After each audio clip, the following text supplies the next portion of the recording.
Well, we're back for our second half hour. Let's get right to work, as we've got a 30-minute show to listen to. This is an original. It goes way back. We're not sure of the exact date. It's a show called Ripley's Believe It or Not. Believe it or not. The Baker's Broadcast, presented by the makers of Fleischmann's Yeast on behalf of the 30,000 bakers in the United States and Canada, with Ozzie Nelson and his orchestra, Harriet Hilliard, Shirley Lloyd, and, believe it or not, Robert Ripley. Look out for that dynamite! It's on fire! Run for your life! Charlie, come back here! You'll be blown to pieces! Come back here, you fool!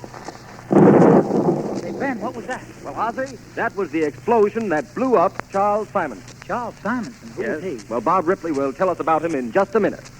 Daddy Milner, Roth, not Nihisaw, Irumad Lab, Ahip Ledlihip, Wen Croy, not Sob, Nickam La Lackle Spot, Ladrib. Now, wait a minute, Ben. I give up. What's this all about? Well, that's one of Bob Ripley's live Believe It or Not for tonight.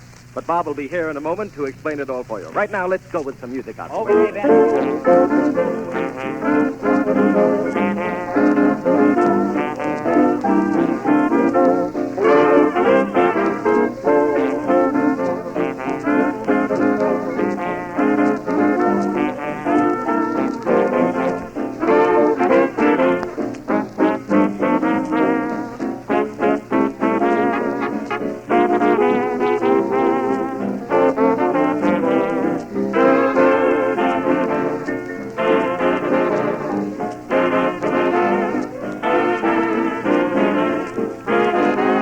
Here's little Shirley Lloyd to sing for us. There's frost on the moon and snow on the ground, but with you around, there's spring in my heart. Well, I don't need my raccoon, 'cause everything's fine. As long as you're mine, there's spring in my heart. I know why I'm married, I'm in love's old June. Even in January, honey, it feels like June. There's frost on the moon, but what do I care? As long as you're there, there's spring in my heart.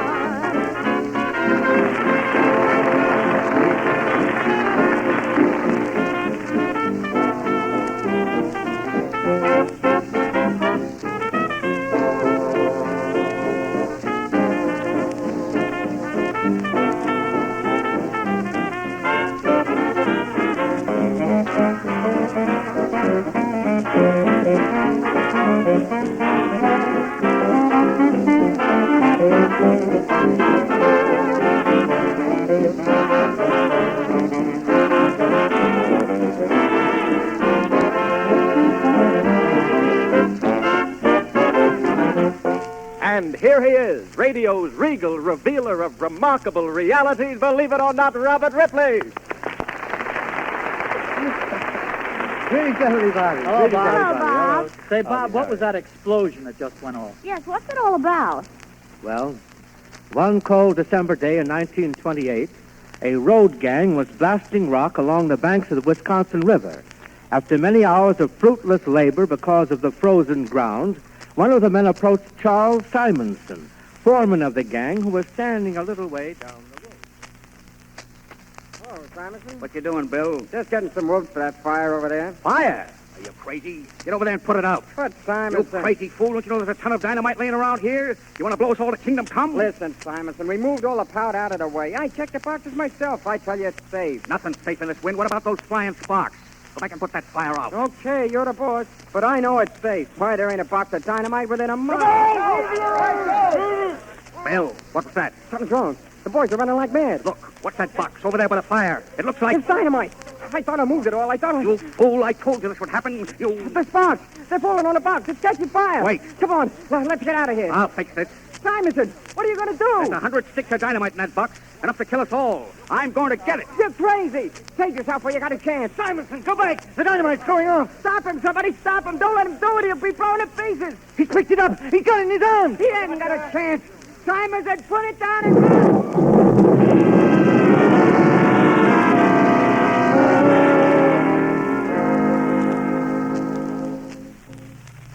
And believe it or not, no one was killed in that explosion. Although 100 sticks of dynamite, enough to blow up a regiment, exploded in Charles Simonson's arms, he is still alive to tell about it. And I want to introduce him right now, the man who lived through that dynamite explosion, Mr. Charles Simonson.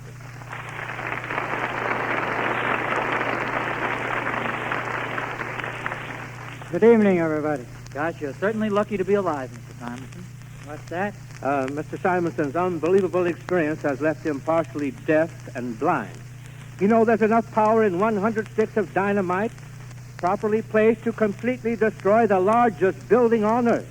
But believe it or not, in Mr. Simonson's case, only one of his bones was broken, a bone in the palm of his hand. Is that right, Mr. Simonson? That's right, Mr. Ripley. You know, you've been luckier than most people. Sometimes the most trivial accident causes the most serious result. Charles Hess of Baltimore laughed so hard that he dislocated his jaw. And Charles Brown of Tonopah sneezed and broke his leg. And Bobby Leach, who went over Niagara Falls in a barrel and lived, was killed by slipping on a banana peel in Australia. And when Julia Hopkins of Gary, Indiana, was taking a bath not so long ago, she slipped on a cake of soap and skidded out of the window and fell 3 stories. Well, what happened to her, Bob? Was she killed? Oh, no, only embarrassed. You see, and Calchas, the Greek philosopher, was told that he would die on a certain day. When the day arrived, he was enjoying such good health that he laughed at the prediction, and he laughed so hard that he caused his own death. But you topped them all, Mr. Simonson. Tell me, what do you remember about that accident? Only that they found the rim off my cap across the river 600 feet away. Gosh, Mr. Simonson, I think you're a brave and a lucky fellow. Are you ever sorry you took that wild chance? Only when I shave. Only when you shave? Well, I don't get how's that? I still have some sandstone in my face. It ruins the razor. I bet you never asked the barber for a close shave, do you? Oh, no. I should say not. One was enough. I agree with you. Thank you very much, Mr. Simonson, for coming here tonight. And I hope you'll stay away from dynamite, because, you know, a dynamite explosion like yours has been known to kill people, believe it or not.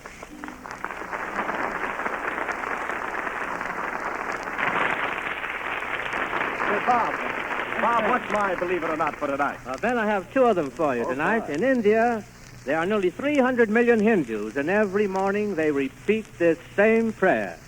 All life is good, and bread is the great mother of all life. And in Ethiopia, Ben, the Galus tribe show their respect for bread in a very picturesque way.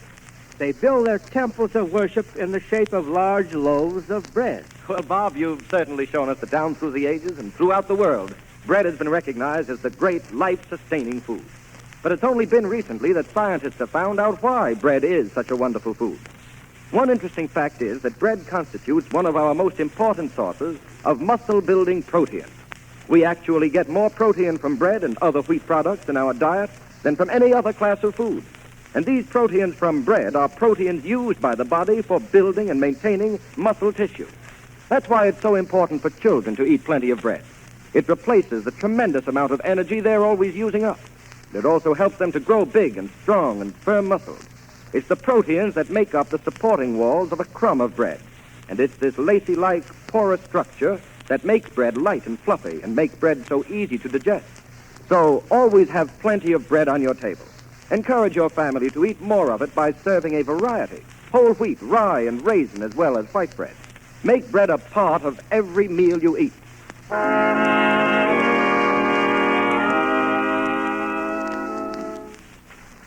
And now, Ozzy, I would like to present a cab reclac to you. A cab reclac? Yes, from Washington. Now, wait a minute. What's this cab reclat business? Well, I have a cab reclac right here in the studio tonight, Harriet. Mr. Radman. The dinner. as we say in cab reclat. So you're a cab reclat. Nice talk. You'll know actress. I keep tick you'll know. And now in good old-fashioned English? I said, why, certainly. I speak cab reclat fluently. Well, where does a man come from who speaks cab reclat? Why, he's an American. Believe it or not, he was born in Norfolk, Virginia, and he's not an interpreter. Oh, come on now, Bob. What's the catch? Mr. Radman lives in Washington, where every language in the world is spoken, and he got tired of hearing all that confusing gibberish, so he decided to invent his own language. And cab reclat was the result. Believe it or not, cab reclat is just English spoken backwards. K-C-A-B is B-A-C-K, back, and reclat is R-E-K-L-A-T, which is T-A-L-K-E-R, talker. In other words, back talker. Oh, I see. Well, do you talk to yourself, Mr. Radman, or is there someone who can understand you? I had a friend who could understand me. We talked it for years in front of people, but they never caught on to what we were saying. Well, Mr. Radman isn't the only man who does things backwards. You know, in Japan, they beckon to you when they want you to leave, and they wave you away when they want you to come forward. And if they like you very much, they hiss you. In Albania, they shake their heads when they mean yes, and they nod when they mean no. All you need is practice. Isn't that right, Mr. Radman? Yung Telespa, that's a Noslin, Tahado, Iresiate. What did you say? I said, absolutely, Mr. Nelson, that's all there is to it. How about Pig Latin? Anke uye isteme adminre? Yay, but I don't like it as much as talking backwards. Oh, you never make a good Chinaman. You know, I think Mr. Radman would have a little trouble over there. You see, the heathen Chinese is peculiar. He's the backward champion of the world. A Chinaman laughs when he's sad, he cries when he's glad, he wears skirts and his wife wears pants, and he puts his vest on over his coat. He takes off his shoes instead of his hat when entering a house. He scratches his foot instead of his head when he's puzzled. He mounts a horse backwards, rows a boat standing up, and shakes hands with himself when he meets a friend. He wears white instead of black when in mourning, writes fractions upside down, and reads a book backwards. And from what I've heard of the Chinaman's music, I think he sings backwards, too, doesn't he, Bob? Say, that sounds like a challenge there, Radman. How about it? Can you sing a song? Ferrets and Noslin Lu Ivig M Imas Sissum. Retsam Noslin, can that be Mr. Nelson? That's right. I said if Mr. Nelson will give us some music. Well, the music doesn't have to go backwards, does it? The Retsam Madman, Radman? Oh, no, just the words. Well, would you like to sing? Oh. What would you like to sing? Show me, what's emo? What's that? Show me the way to go home. Okay. Wahas ikya ad ak imo. Mid deret snad sno ad ag adeb. Adah el filker dwabana ruwa aga. Nasi inagger at yim de. Ire reve I am mayor. Revo now ra east ra meo. Oinaxiola ire em gnignis tahet gnaf. Wahas em yard agimo.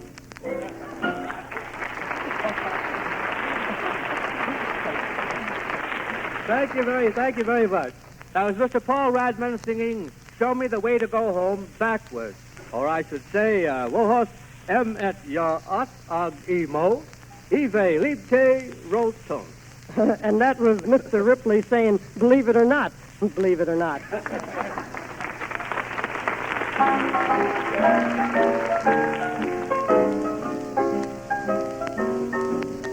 I've got those, oh, what an easy job you've got. All you do is wave a stick blue.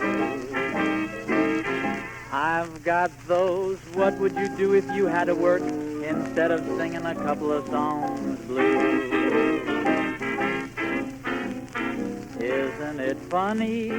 It always looks sunny on the other side of the street. Everything you do is tough, while the other guy's job is sweet.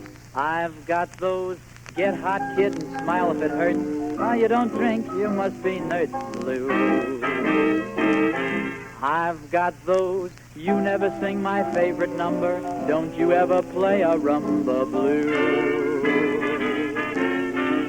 You'll understand if my hair turns to gray, or they have to take me away.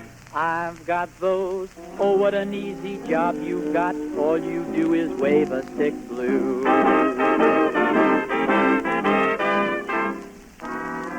Hey, Ozzy, come on over here and meet some pals of mine. Will you? They're real Well, you don't wanna. Just a bum sport. Maybe we ain't good enough for you. When did you shave off your mustache? Well, I've never had a mustache. Oh, yes, you did when you played in Cupcake, Arizona. But I've never been to Cupcake, Arizona. Young man, are you calling me a liar? I say there, orchestra fellow. Can't you play something peppy and zippy like Kitten on the Keys or something? Hello, Ozzy. Hello. What are you saying hello to me for? You don't know me. Play something hot. Play something soft. Mr. Nelson, you want it on the phone. Hey, I got a friend who's written a marvelous song. Gee, you don't look like your pictures. Hey, Oz, can you get the cover charges taken off? What an easy racket you've got. You'll understand if my hair turns to gray, and they have to take me away. I've got those, oh, what an easy job you've got. All you do is wave a stick blue.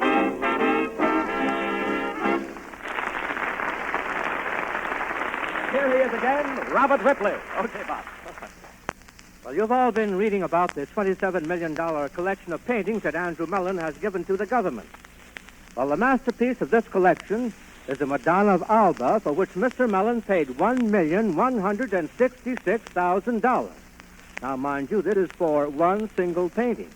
Yet Raphael, the artist who painted it, only received $1 a day, or a total of $50 for this work. Mr. Mellon paid over $500,000 for another painting, The Annunciation, for which the artist, Van Eyck, received only $2. He paid $200,000 for Dürer's painting of a young man, for which the artist received only a dozen oysters for dinner one night. However, if you judge by the size, the most expensive painting of all was a miniature by Holbein, only 1 inch square, yet it sold for $25,000. Raphael painted his most famous Madonna on a barrel head in payment for a 25-cent restaurant bill. And this same painting, the Madonna of the Chair, is now valued at more than $1 million. But aside from the money value of great works of art, there are many strange stories behind the actual work itself. For instance, the well-known picture of Washington crossing the Delaware was painted by a German living on the bank of the River Rhine. If Washington had tried to use boats of this type, so heavily loaded on the Delaware, he would have drowned his entire army.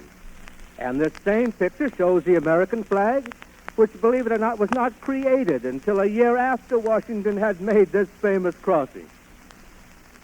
And this evening, I would like to present a radio sketch about one of the most remarkable pictures ever made, a portrait of the great English writer Henry Fielding, painted by his famous friend, William Hogarth.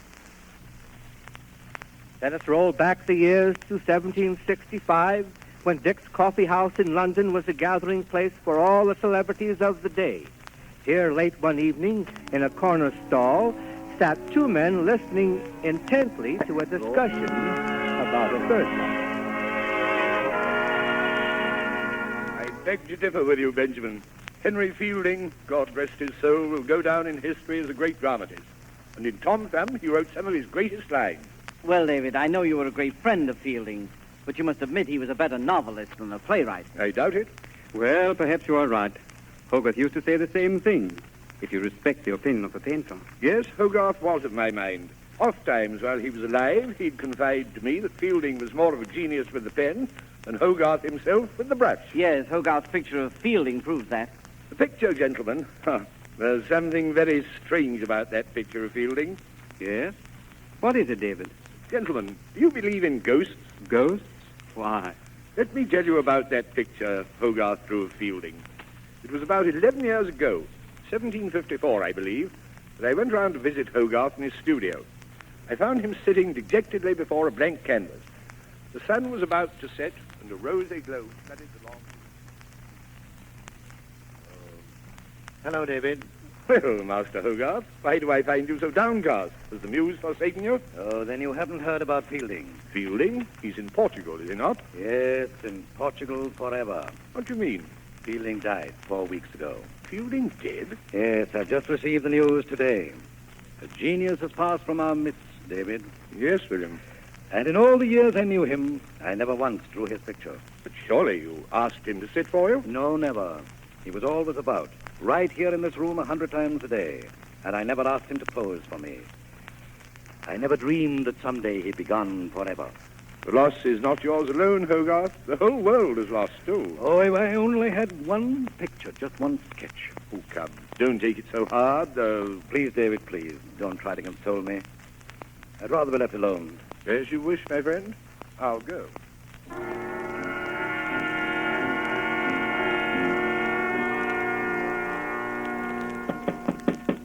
Yes? Come in.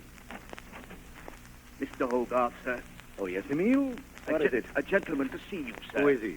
He would give no name. And Mr. Hogarth. Yes? He holds his cloak before his face in the strangest manner. I see. Well, have him come up. Yes, sir. Oh, here he is now, Mr. Hogarth. All right, Emile. You may go. Thank you, sir. Can I be of any service to you, sir? No, Hogarth. I have come to be of service to you. Who are you? Why do you keep your face covered? I did not wish to shock you with too sudden an appearance. William, I have come back. You? Yes. I am Henry Fielding. But I thought you were dead. I am dead. Then why? Why do you come back to haunt me? I do not come to haunt you, my friend. I have come to pose for the picture you want. You have come to pose for me? Yes. But how? How can this be? There are things I cannot reveal to you, William. Be satisfied. I am here. Then you are really a ghost. Call me what you will. I can't believe my eyes. Come, William. I'm only permitted a few hours, so prepare to draw me at once. Yes, I'll draw you. Oh, this is a miracle. Here, sit in this chair under the skylight. That's good. Now, face to the right a little. Let your cloak fall back on your shoulders. And sit perfectly. Hogarth worked feverishly for 2 hours to finish the picture we all know so well. Come now, David. That story is preposterous. Of course. David, you made the whole thing up. Gentlemen, I give you my word it's the truth.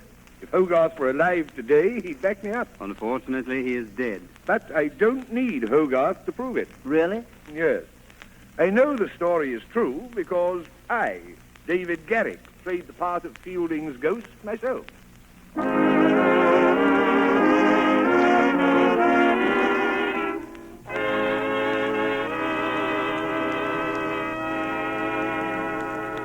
Yes, David Garrick, one of the greatest actors the world has ever known, was such an amazing performer that he posed as Fielding's ghost, and the famous painter Hogarth really thought he was drawing his dead friend. The picture that Hogarth made at this time is still in existence in the National Portrait Gallery in London, believe it or not. And I will be glad to send a copy of it to anyone sending me a self-addressed and stamped envelope. Believe it or not.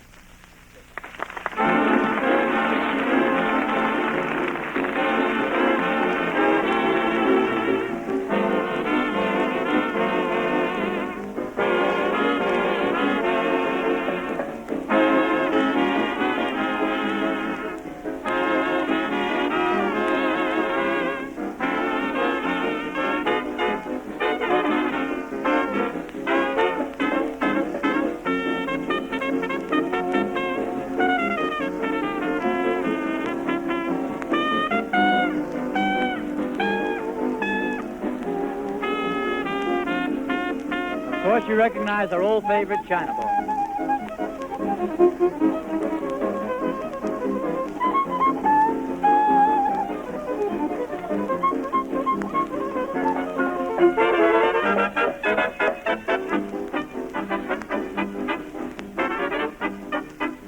Here's a question to housewives. If you were to take a vote in your family, how many would say they liked French toast? How many would like French toast? Yes. I don't need to take a vote on that. I know they all do. Oh, splendid. Well, then you probably give your family French toast quite often. Of course, it makes a delicious and substantial breakfast or lunch or supper. Why, it's welcome at any time of the day. Yes, I know. I used to give it to the children after they'd been skating in the evening, and they just loved it. Yes, I can see hot, well-browned French toast with syrup or jelly or honey would hit the spot after you've been outdoors exercising. And I've served it for dessert. Sometimes sprinkled with powdered sugar, and sometimes with hot applesauce on the side to spread over it. Say, I don't need to tell you about French toast. No. Will you tell us how you fix it? Oh, I guess I fix it like everybody else. I just stir up 2 or 3 eggs, Yes. add a little milk and a pinch of salt, and then dip slices of bread in this mixture and fry in butter or other fat until they're evenly browned on both sides. And how long does it take? Oh, no more than about 10 minutes. And think how good it tastes.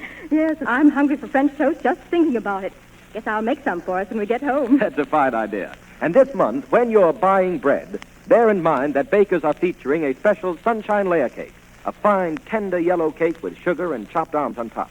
Get one of these delicious special sunshine layer cakes tomorrow.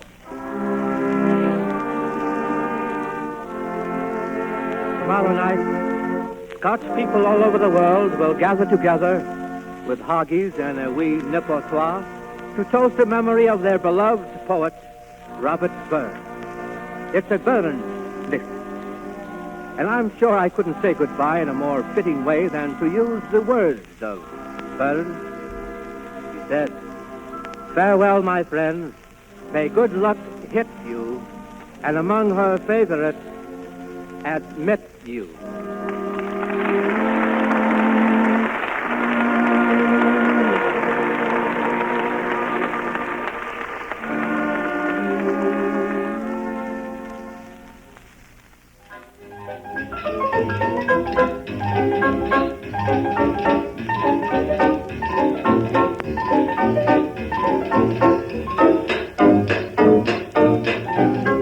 Well, there you had it, old-time radio friends. Another hour has gone by.